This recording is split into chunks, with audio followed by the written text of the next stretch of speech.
Clin d'œil, Menaces murmurait. L'homme qui a fait de Make Me Happy un hymne national ne tolère pas les imbéciles, ni à l'écran ni en dehors. Pendant 6 décennies, Clint Eastwood a régné sur Hollywood d'une main de fer, dissimulé sous une apparence distinguée. Mais derrière son bronzage légendaire se cache une liste de griefs qui impressionnerait même l'inspecteur Harry. Des rapports confidentiels récemment divulgués révèlent la liste noire secrète d'Eastwood.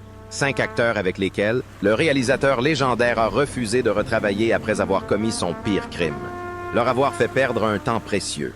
L'homme reconnu pour son talent dans les plans séquences et les films muets nourrissait une aversion particulière pour ses stars. Et ces raisons changeront à jamais son opinion sur la plus grande figure d'Hollywood. Aujourd'hui, nous nous intéressons à 5 acteurs qui ont poussé le réalisateur le plus talentueux du cinéma dans ses retranchements et pourquoi l'annulation des projets de Clint Eastwood a signifié leur exclusion définitive de son univers. De l'inspecteur Harry à Impitoyable, de Million Dollar Baby et American Sniper, Eastwood a bâti un empire sur une philosophie simple. Soyez bien préparés, travaillez honnêtement et ayez confiance en votre première tentative. Ces plans sont d'une précision d'horlogerie. Passe de drame, pas de seconde chance. Clint ne se plaint pas quand quelqu'un enfreint ses règles, a révélé un assistant réalisateur de longue date. Il ne rappelle tout simplement jamais la personne. Quels sont les 5 acteurs qui ont mérité une place permanente sur la fameuse liste noire d'Eastwood? Jetons un coup d'œil aux légendes d'Hollywood qui ont constaté de visu que, dans le monde de Clint, jouer la comédie n'est pas seulement un plaisir, c'est un devoir. 5e, Richard Burton. À la 5e place du classement d'Eastwood figure un nom qui pourrait surprendre les cinéphiles. Richard Burton. Le célèbre acteur gallois a partagé l'affiche avec Eastwood dans le film de guerre de 1968, Quand les aigles attaquent. Bien que le film ait connu un succès commercial et ait par la suite inspiré la série télévisée Dans les coulisses, cette expérience a poussé Eastwood à jurer de ne plus jamais travailler avec Burton. Selon des témoins présents sur le plateau, le désaccord provenait de leur conception diamétralement opposée du jeu d'acteur et du professionnalisme. Eastwood était déjà réputé pour sa préparation méticuleuse, sa précision et son goût pour les plans minimalistes. Burton, en revanche, entretenait une relation conflictuelle avec Elizabeth Taylor et insuffla une énergie totalement différente sur le plateau. Richard arrivait souvent en retard. Ivor, parfois même encore sous l'effet de la veille. Comme le raconta l'un des directeurs de la photographie, Clint, Louis, était là depuis l'aube, prêt à tourner. Il restait planté là, à écouter les répliques de Burton, qu'il n'avait manifestement pas lues. Le mépris grandissait en temps réel. La tension atteignit son paroxysme lors d'une scène cruciale où Burton expliquait en détail le véritable objectif de la mission. Selon plusieurs sources, Burton eut besoin de plus de 20 prises, ce qui allait à l'encontre de la philosophie d'Eastwood, qui consistait à tourner la scène du premier coup. Après la 10e prise, Clint s'écarta et se contenta d'observer, se souvient un assistant de production. Il n'était pas en colère, du moins pas au début. Il observa Burton peiner avec des répliques que Clint avait apprises par cœur avant même le petit déjeuner. Lorsqu'on lui demanda s'il était nerveux, il répondit simplement « Il pète à la séance, pas à l'heure », mais chacun savait que la colère bouillonnait en lui. Si Burton figurait sur la liste d'Eastwood, c'était non seulement à cause de son manque de préparation, mais aussi à cause du mépris que ce dernier semblait porter à l'art dramatique. Acteur de formation classique, connu pour ses rôles shakespeariens, Burton parlait parfois avec mépris des films d'action en général et de son rôle dans Where Eagles Dwell, qu'il qualifiait, à portée d'oreille de l'équipe, de simple chèque de paye. Pour Eastwood, qui abordait chaque rôle, quel que soit le genre, avec le plus grand sérieux, cette approche était impardonnable.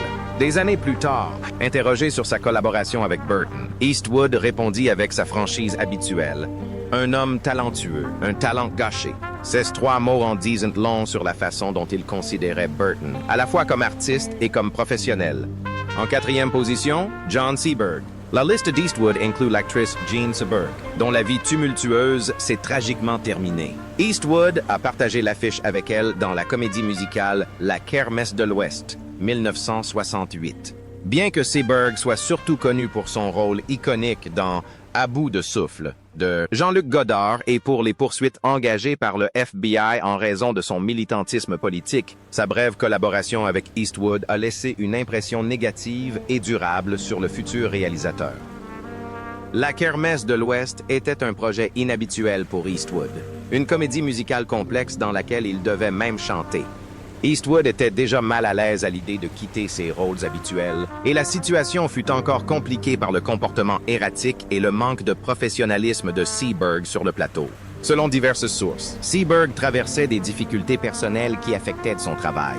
Il était souvent en retard, semblait distrait pendant les répétitions et avait du mal à exécuter même les chorégraphies et les mouvements les plus simples. Pour Eastwood, homme méthodique, cette situation inattendue fut profondément frustrante. Clint abordait le chant et la danse comme il abordait tout le reste, avec discipline et détermination, expliqua le chorégraphe du film.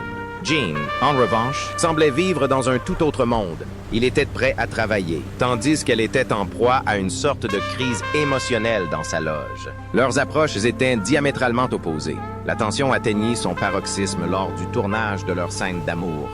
D'après les membres de l'équipe, l'instabilité émotionnelle de Seberg impliquait que même des scènes simples devaient être tournées plusieurs fois. Cela entrait une fois de plus en conflit avec le besoin d'efficacité d'Eastwood. De plus, Seberg s'écartait parfois de son personnage en remettant en question le scénario ou en suggérant des alternatives, ce que Eastwood, soucieux de respecter la vision du scénariste, jugeait incohérent et peu professionnel. Il y avait une scène où ils devaient simplement marcher ensemble et avoir une brève conversation, se souvient le scénariste. Clint connaissait son texte par cœur. Gunn interrompit la scène à plusieurs reprises pour questionner son personnage sur ses motivations. Après le 5e entracte, Clint partit simplement. Revint 10 minutes plus tard et dit « Juste une petite discussion ». Ce fut le moment où il laissa transparaître le plus d'émotion. Ce qui plaça Seberg en tête de la liste d'Eastwood, ce n'était pas seulement sa prestation initiale, mais aussi ce qui se passa après la fin du tournage, lorsque la Kermesse de l'Ouest ne répondit pas aux attentes. Seberg a affirmé dans plusieurs interviews que le jeu rigide d'Eastwood et ses compétences musicales limitées avaient nui au film. Pour Eastwood, d'une discrétion remarquable, ses critiques publiques étaient allées trop loin, bien qu'il n'ait jamais tenu de propos désobligeants à l'égard de Seberg en public, surtout après son suicide tragique en 1979. Ses proches avaient remarqué que dès que le sujet de « peindre ma propre voiture » ou celui de Seberg était abordé, il changeait de sujet. Un vieil ami d'Eastwood se souvient de l'avoir entendu dire simplement « Certaines personnes ne sont tout simplement pas faites pour ce métier. Ce n'est pas de leur faute, mais je n'ai pas besoin de l'entendre 2 fois. » Troisième, Tommy Lee Jones. Le 3e nom sur la liste d'Eastwood symbolise la rencontre de 2 acteurs tout aussi talentueux et expressifs. Tommy Lee Jones a partagé l'affiche avec Eastwood dans le thriller de 1993, Dans la ligne de mire. Malgré le succès commercial et critique du film, travailler avec Jones aurait convaincu Eastwood de ne plus jamais collaborer avec lui. En théorie, le duo semblait idéal. 2 acteurs aux antipodes, connus pour leur style intense et minimaliste, and pratique. Cependant, leurs similitudes ont engendré plus de friction que d'harmonie. D'après plusieurs sources proches de la production, le conflit a éclaté car Eastwood estimait que Jones cherchait trop à dominer les scènes et à distraire les autres acteurs. Or, ce comportement est proscrit par la philosophie de collaboration d'Eastwood. Clint est convaincu que les meilleures performances naissent de l'écoute attentive des acteurs les uns envers les autres, explique Wolfgang Peterson, réalisateur de Dans la ligne de mire. Tommy possède un charisme incroyable et capte instinctivement l'attention. Ces approches différentes ont créé une tension palpable entre eux, même si leur professionnalisme les a empêchés de laisser cela affecter leur travail. Cette tension s'exacerbait lors des scènes d'affrontement entre leurs personnages. Selon des membres de l'équipe, Jones se comportait parfois de manière agressive, même après l'interruption du tournage ordonnée par le réalisateur, et conservait l'hostilité de son personnage envers Eastwood entre les prises. Pour quelqu'un comme Eastwood, qui fait clairement la distinction entre jeu et réalité, cette attitude paraissait inutilement conflictuelle. Il y avait une scène où le personnage de Tommy réprimandait l'agent des services secrets interprété par Eastwood, se souvient l'ingénieur du son. Après la fin du tournage par Peterson, Tommy se contente de regarder Clint, qui jouait encore son rôle. Clint le fixa un instant, puis se détourna et s'éloigna. Je l'ai entendu marmonner plus tard à son assistant.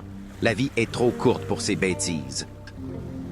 La présence de Jones sur la liste d'Eastwood, c'est là un désaccord sur l'interprétation d'une scène clé. Les 2 acteurs avaient des visions différentes de la manière dont la confrontation devait être jouée. Bien qu'Eastwood ait accueilli favorablement l'idée du réalisateur, Jones aurait insisté sur son approche consistant à réaliser plusieurs films simultanément, ce qui allait à l'encontre de la philosophie d'Eastwood, qui préférait ne réaliser qu'un seul film à la fois. Une fois le tournage terminé, Eastwood eut l'occasion d'engager Jones pour plusieurs de ses projets, y compris des rôles qui auraient parfaitement convenu à l'intensité et à l'étendue de son talent d'acteur. Selon des directeurs de casting ayant collaboré avec Eastwood, à chaque fois, il se contentait de secouer la tête et de dire « Voyons d'autres possibilités ». Des années plus tard, lorsqu'on demanda à Eastwood s'il envisageait de retravailler avec Jones, que ce soit comme partenaire à l'écran ou comme réalisateur, il répondit avec sa franchise habituelle « Tommy a sa méthode, j'ai la mienne ». Parfois, les approches différentes doivent le rester. Les formules diplomatiques n'ont pu masquer sa décision irrévocable. Deuxième, Leonardo DiCaprio. Le deuxième acteur sur la liste d'Eastwood est mondialement connu pour son dévouement et son intensité. Leonardo DiCaprio, qui a incarné J. Edgar dans le biopic d'Eastwood sorti en 2011. Bien que DiCaprio soit considéré comme l'un des plus grands acteurs de sa génération, cette réalisation aurait mis à rude épreuve la patience d'Eastwood et l'aurait convaincu de ne plus jamais collaborer avec lui. Le principal désaccord portait sur leurs approches fondamentalement différentes de la réalisation. Le style d'Eastwood est reconnu pour son efficacité, ses plans minimalistes, sa mise en scène discrète et son attachement à la spontanéité. DiCaprio, quant à lui, a bâti sa carrière sur une préparation intensive et de nombreuses expérimentations pour explorer les différentes facettes de ses personnages. C'était comme si deux langues différentes essayaient de communiquer. Explique le script girl de J. Edgar. Léo voulait parler de motivation, de psychologie et de contexte historique. Il avait des livres remplis de recherches et de questions pour chaque scène. Clint, en revanche, voulait simplement réciter son texte naturellement et passer à autre chose. Aucun des deux n'a commis d'erreur, mais leurs approches étaient totalement incompatibles. Des tensions sont apparues lors du tournage des scènes les plus éprouvantes émotionnellement. Selon plusieurs sources, DiCaprio a demandé plusieurs prises pour explorer différentes perspectives et nuances émotionnelles. Si cette pratique est courante chez de nombreux acteurs, elle allait à l'encontre de la philosophie d'Eastwood, qui consistait simplement à donner la meilleure performance possible. Il y a eu cette scène cruciale avec l'effondrement émotionnel, se souvient le directeur de la photographie. Léo a livré une performance magistrale dès la première prise, absolument parfaite. Puis il a demandé d'autres prises, encore et encore. À la 6e prise, Clint avait tourné le dos à la caméra et se tenait simplement à la table du serveur, sirotant son café, attendant que l'acteur termine. À chaque tentative, son impatience grandissait. Ce n'était pas seulement son approche méthodique qui rendait DiCaprio si populaire auprès d'Eastwood, mais aussi ce qu'Eastwood percevait comme un manque de confiance dans le jugement du réalisateur. Pour un réalisateur qui avait toujours insisté sur le fait de faire confiance à l'instinct de ses acteurs et de capturer des moments authentiques, le besoin apparent de DiCaprio de multiples filets de sécurité remettait en question toute la philosophie de réalisation d'Eastwood. Clint pense que la magie de la première prise a disparu, explique un assistant réalisateur de longue date ayant travaillé sur plusieurs films d'Eastwood. Lorsque l'acteur demande sans cesse de nouvelles prises, Clint y voit un manque de confiance en ses propres capacités. Pour un réalisateur chevronné, c'est difficile à accepter. Malgré la tension, les deux hommes ont conservé leur respect professionnel tout au long du tournage. DiCaprio s'est investi à fond, ce que de nombreux critiques ont considéré comme l'un des points forts du film. Eastwood, quant à lui, n'a jamais critiqué publiquement l'éthique de travail de DiCaprio. Mais une fois le tournage de J. Edgar terminé, des sources proches d'Eastwood ont indiqué qu'il était plus épuisé que jamais. Je n'oublierai jamais ce qu'il a dit après le dernier jour de tournage, se souvient l'un des producteurs du film. Il a simplement soupiré et dit « Certains veulent gravir une montagne, d'autres veulent l'analyser, la mesurer et écrire des poèmes à son sujet. Je veux juste arriver au sommet et profiter de la vue. » Il était clair qu'il faisait référence à l'approche de Léo, et non à la sienne. Lorsque Eastwood a commencé le casting de ses films, le nom de DiCaprio était étrangement absent de la liste des rôles potentiels, même ceux qui lui auraient parfaitement convenu. Les directeurs de casting qui ont travaillé avec Eastwood ont rapporté qu'il avait simplement déclaré « C'est un grand acteur, mais il ne correspond pas à mon style. Je refuse poli à sceller leur future collaboration. » En tête de la liste des actrices les plus détestées par Clint Eastwood figure Barbara Streisand, une femme avec laquelle il n'a jamais travaillé ni qu'il n'a jamais dirigé. Cela peut surprendre, étant donné leur absence de collaboration directe, mais les professionnels du secteur estiment que leur querelle, qui dure depuis une décennie, est due à un conflit entre les valeurs professionnelles d'Eastwood et l'approche de sa collègue réalisatrice. La rivalité entre Eastwood et Stryd remonte au début des années 1980, époque où les deux acteurs et réalisateurs affirmaient leur style et vision respectifs. Selon diverses sources, la version d'Eastwood pour Stryd provenait de ce qu'il percevait comme un perfectionnisme excessif et une approche autoritaire de la réalisation, en contradiction avec sa propre efficacité et sa foi en la spontanéité. Clint pouvait tourner des films entiers pendant le temps qu'il fallait à Barbara pour tourner une seule scène, a déclaré un producteur ayant collaboré avec les deux réalisateurs sans jamais travailler ensemble. Il avait entendu des histoires de prises de vue filmées 50 fois avec une seule caméra ou de journées entières passées à chercher l'angle parfait.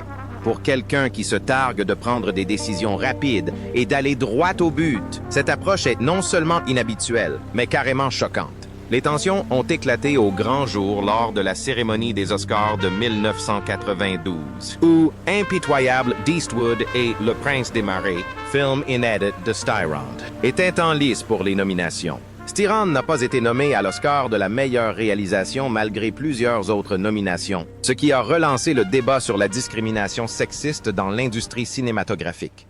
Bien que beaucoup aient soutenu la position de Strand, Eastwood aurait laissé entendre en privé que le problème ne résidait pas dans son genre, mais dans son style de réalisation.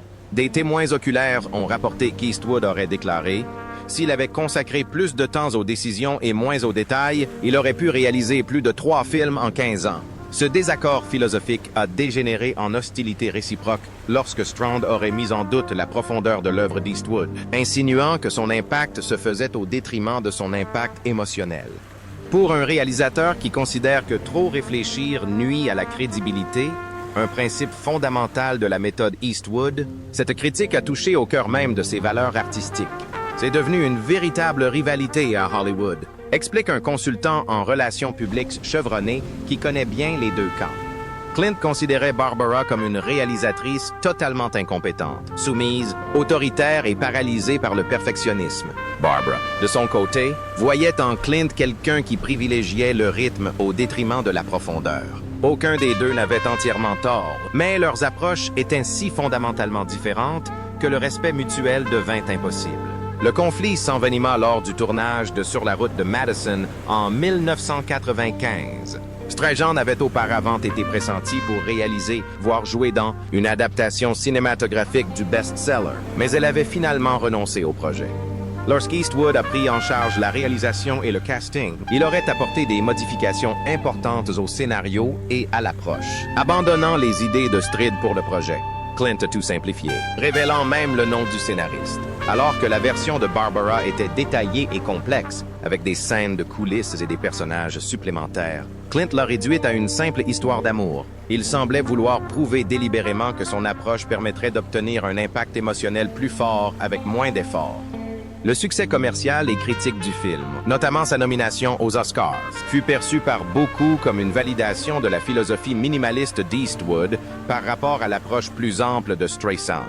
D'après ses proches, Eastwood en fut particulièrement satisfait car cela prouvait que son efficacité ne se faisait pas au détriment de la profondeur émotionnelle. Les deux réalisateurs conservèrent des relations distantes pendant les décennies suivantes, Eastwood critiquant parfois subtilement le perfectionnisme de Streisand dans des interviews. Interrogé sur les réalisateurs exigeant des dizaines de prises, Eastwood a un jour déclaré « À un moment donné, on cesse de chercher la vérité. On la crée, tout simplement. Je préfère saisir l'instant présent. » Ce qui rend cette rivalité si importante pour Eastwood, ce ne sont pas seulement les approches différentes, mais aussi ce qu'il incarne à ses yeux. Un rejet des valeurs fondamentales qui ont défini sa carrière de réalisateur. L'efficacité, la détermination et la confiance dans l'instant. Comme l'a dit un collaborateur de longue date, Clint peut travailler avec des gens qu'il n'apprécie pas, pourvu qu'il partage son éthique professionnelle. Mais il n'a aucune patience pour ceux qui transforment le cinéma en une entreprise nombriliste et excessivement intellectuelle. La liste des personnes qu'Eastwood n'aime pas est impressionnante, non seulement par les noms qu'elle contient, mais aussi par ce qu'elle révèle du réalisateur lui-même. Selon Morgan Freeman, qui a souvent travaillé avec Eastwood et entretient de bonnes relations avec lui. Les réactions parfois violentes du réalisateur découlent de sa conception de la créativité. Clint croit au pouvoir de l'instinct, comme l'a expliqué Freeman dans une récente interview. Il considère que la suranalyse et les tentatives répétitives ne sont que de l'anxiété déguisée en perfectionnisme. Quiconque aborde un film différemment rejette non seulement sa méthode, mais juge également l'art cinématographique lui-même néfaste. Cette vision explique pourquoi Eastwood s'entoure de certains des acteurs les plus reconnus d'Hollywood. Il ne s'agissait pas d'acteurs médiocres, mais d'artistes dont la démarche créative était en contradiction avec sa conception de l'efficacité et de la spontanéité. L'aversion d'Eastwood pour ses acteurs est devenue manifeste lors des castings de ses films dans les années 1990 et 2000. Selon diverses sources, Eastwood a donné des instructions précises aux directeurs de casting de ses productions, leur demandant d'éviter certains types d'acteurs connus pour leur préparation méticuleuse, leur technique rigoureuse ou leur besoin de multiples prises, indépendamment de leur talent ou de leur adéquation au rôle. Il existait une règle non écrite, comme l'a révélé un directeur de casting ayant travaillé sur les films d'Eastwood. Aussi parfait que puisse être un acteur sur le papier, s'il était connu pour son approche méthodique, il n'était même pas envisagé. Clint préférait un acteur moins connu, capable d'interpréter un rôle de manière convaincante dès la première prise, plutôt qu'une star nécessitant 10 répétitions pour parfaire sa performance. Eastwood est particulièrement remarquable pour sa gestion de ses conflits professionnels, trouvant un juste équilibre entre son jugement personnel et son professionnalisme affiché. Dans les interviews, elle parle rarement en mal des acteurs et conserve un ton diplomatique, même lorsqu'elle évoque ceux avec lesquels elle s'est jurée de ne plus jamais travailler. Cette réserve reflète ses valeurs hollywoodiennes traditionnelles. C'est un autre aspect de sa personnalité qui la distingue de ses contemporaines plus expressives. Meryl Streep, qui a travaillé avec Eastwood sur la route de Madison et entretenait de bonnes relations avec lui, partageait cet avis. Clint instaure une forme d'efficacité tranquille, véritablement libératrice si on y croit. Mais cela exige de la confiance. Il faut croire que son premier instinct est souvent le bon. Tout le monde ne fonctionne pas ainsi, et il a peu de patience pour ceux qui ne le font pas. Le décès récent de Michael Madsen rend toute réconciliation impossible. Cet événement aurait profondément affecté Tarantino. Il a confié à un proche. Il faisait partie de ma famille cinématographique, malgré nos divergences. J'ai toujours pensé que nous referions une tournée ensemble.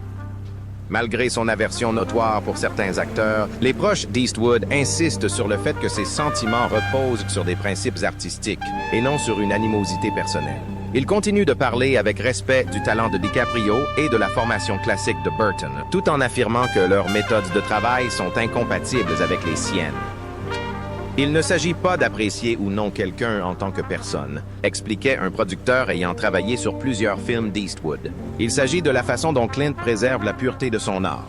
Il a passé des décennies à perfectionner son approche, fondée sur l'instinct, l'efficacité et la capture de moments authentiques.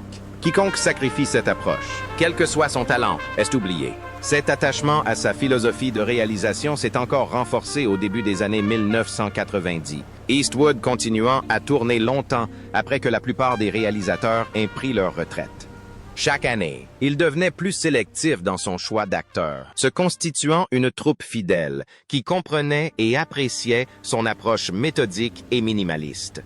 Hilary Swank, oscarisée pour sa performance dans Million Dollar Baby de Eastwood, expliquait son attirance pour les acteurs qui partageaient ses méthodes.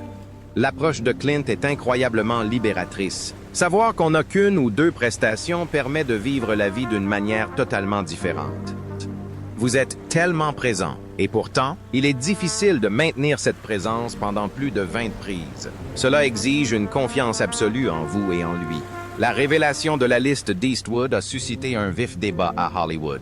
Les acteurs se demandaient secrètement si leur propre style de travail était incompatible avec la méthode réputée pour son efficacité. Cette prise de conscience a engendré une sorte d'auto-sélection. Les acteurs connus pour leur long temps de préparation ou leur tournage interminable ont tout simplement refusé de jouer dans les films d'Eastwood. Les deux parties étaient inconscientes de cette contradiction. Gene Hackman, qui avait collaboré avec succès avec Eastwood sur Impitoyable avant sa retraite, a peut-être le mieux résumé l'approche du réalisateur en matière de collaboration. Clint attend de vous que vous soyez préparé, honnête et que vous lui fassiez confiance pour transmettre le message. Si vous le faites, vous vivrez une expérience formidable. Dans le cas contraire, vous ne travaillerez probablement plus jamais avec lui, et c'est mieux ainsi pour vous deux. En fin de compte, la liste d'Eastwood en dit autant sur son intégrité artistique que sur les acteurs qui l'ont déçu. Elle témoigne d'un réalisateur qui maîtrisait parfaitement son processus créatif et les conditions propices à la création de ses meilleurs films et qui ne faisait aucun compromis, même avec les plus grandes stars d'Hollywood. C'est là que réside la vérité surprenante derrière la liste secrète de Clint Eastwood, qui recensait 5 acteurs avec lesquels il ne pouvait pas travailler. De l'approche analytique de DiCaprio au manque de préparation de Burton, en passant par l'intensité de Jones, l'instabilité émotionnelle de Seberg et le perfectionnisme de Styrant. Les jugements personnels d'Eastwood révèlent un réalisateur qui privilégiait avant tout l'efficacité, l'authenticité et l'instinct chez ses collaborateurs. Ce qui est intéressant dans cette histoire, ce n'est pas seulement le côté dramatique hollywoodien, bien qu'il soit indéniablement fascinant, mais aussi ce qu'elle nous apprend sur l'intégrité artistique et le courage d'agir selon nos propres principes. La liste d'Eastwood nous rappelle que même dans une industrie fondée sur le compromis et la collaboration, les cinéastes les plus expressifs maintiennent des limites claires dans leur processus créatif. Si vous avez apprécié ce regard en coulisses sur l'un des plus grands réalisateurs de l'histoire du cinéma, abonnez-vous à notre chaîne et aimez-la pour découvrir d'autres histoires inédites d'Hollywood. Nous nous engageons à dévoiler les véritables dynamiques qui se cachent derrière vos films préférés et les cinéastes qui les craignent. Nous serions ravis de connaître votre avis. L'un des noms de la liste d'Eastwood vous a-t-il surpris? Pensez-vous que son approche du tournage en une seule prise favorise un meilleur jeu d'acteurs? Ou préférez-vous les réalisateurs qui explorent différentes perspectives et possibilités? Partagez vos impressions dans les commentaires ci-dessous. Merci d'avoir regardé cette vidéo et n'oubliez pas, dans l'univers d'Eastwood, on n'a jamais 2 fois l'occasion de faire une bonne première impression. Rendez-vous dans la prochaine vidéo où nous dévoilerons les anecdotes des plus grands réalisateurs.